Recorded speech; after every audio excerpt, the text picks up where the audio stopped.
અત્યારે તમે કોઈ પણ વેપારી મિત્રોને પૂછશો કે જો આ બ્રાન્ડ આવી રીતે વેપાર કરે છે, આ બ્રાન્ડનું બિઝનેસ મોડલ આવી રીતનું છે, તો એ તરત જ તમને કહેશે કે એ તો બિઝનેસ મોટી બ્રાન્ડનો છે, એ તો મોટી બ્રાન્ડ જ આવું કરી શકે, એ તો મોટી બ્રાન્ડ વધુ પ્રોફિટથી વેપાર કરી શકે, એ તો મોટી બ્રાન્ડ છે વેપારમાં વધારો કરી શકે.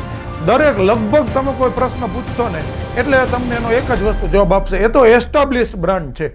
પણ તમે ક્યારે એવું વિચારવા પ્રયત્ન કર્યો કે શું એ ડાયરેક્ટ એસ્ટાબ્લિશ બ્રાન્ડ બની ગઈ છે કે એ શૂન્યથી શરૂ થઈને બ્રાન્ડ બની છે? તો તમે છેલ્લા 1 વર્ષમાં, 2 વર્ષમાં, 5 વર્ષમાં, 10 વર્ષમાં, 20 વર્ષમાં, 25 વર્ષમાં એ સ્ટેપ બાય સ્ટેપ તમે જોશો તો એવું જ તમને લાગશે કે કોઈ પણ બ્રાન્ડ છે એ અલ્ટિમેટલી તો જરૂર નથી કે બધી જ મલ્ટીનેશનલ કંપનીથી બનેલી બ્રાન્ડ હોય. ઘણી બધી ઝીરોએથી બનેલી બ્રાન્ડ પણ તમને જોવા મળશે જ કે જે ઓછી મૂડીથી, શૂન્યથી શરૂઆત કરેલી હશે, નવા બિઝનેસમાં ઓછા એજ્યુકેશનથી આવેલા હશે તો પણ એ સફળ થયા. મતલબ શું? સમજવાની વાત બહુ જ સામાન્ય છે કે બિલકુલ ઝીરોએથી નવી બ્રાન્ડ પણ એસ્ટાબ્લિશ કરવી શક્ય બિલકુલ છે.